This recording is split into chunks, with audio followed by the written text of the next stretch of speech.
Can someone be born gay?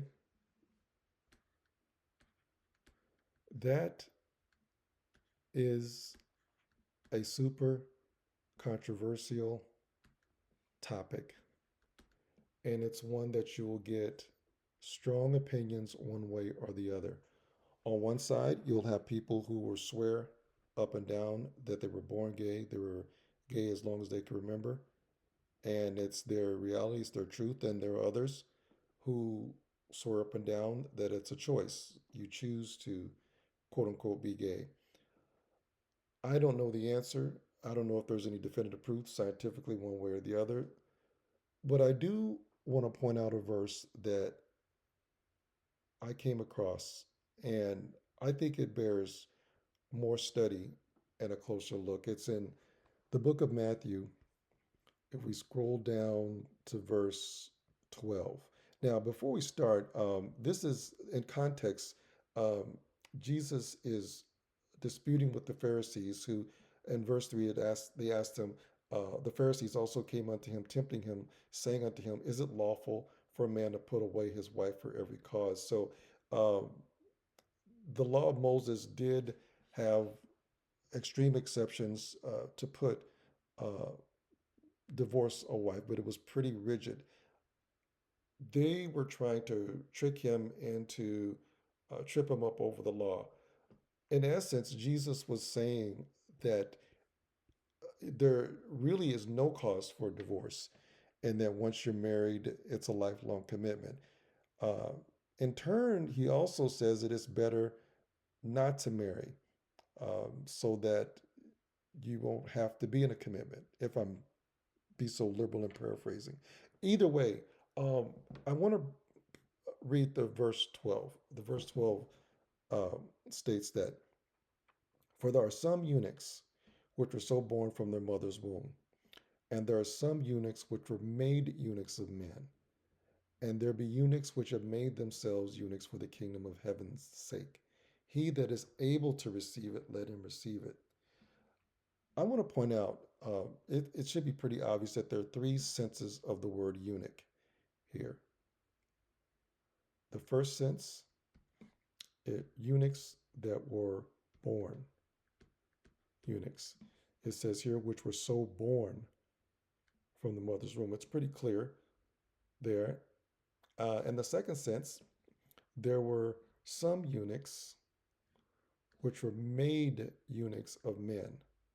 Okay, the second sense, um, they were made eunuchs. Now, it's pretty abhorrent for us to think about this in our modern Western culture, but the earliest written instances of intentional castration comes from the second millennium in the Sumerian kingdom, uh, where these men were mutilated to make them less aggressive and to have them around women to guard the harem, to be less likely to go against the king.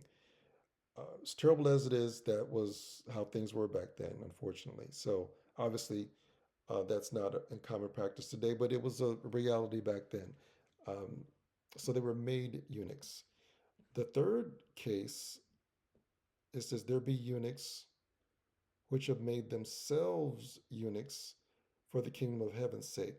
So the third sense is men who chose to be eunuchs.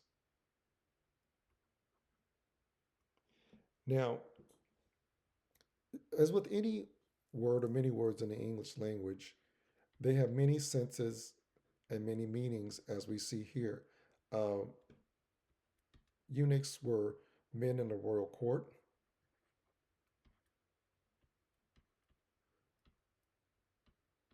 who were actually castrated, but it also could mean a man in the royal court who was a trusted official who was not necessarily castrated.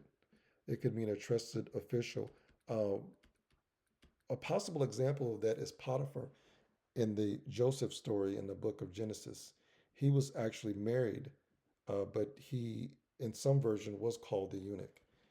The second sense was men who chose to be eunuch, who were chose to be celibate. chose celibacy for religious reasons, to be more holy, to devote themselves to God.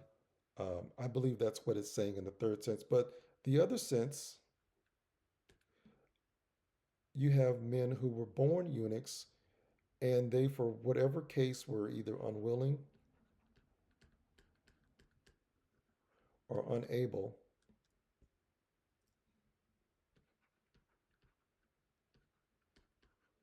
to procreate.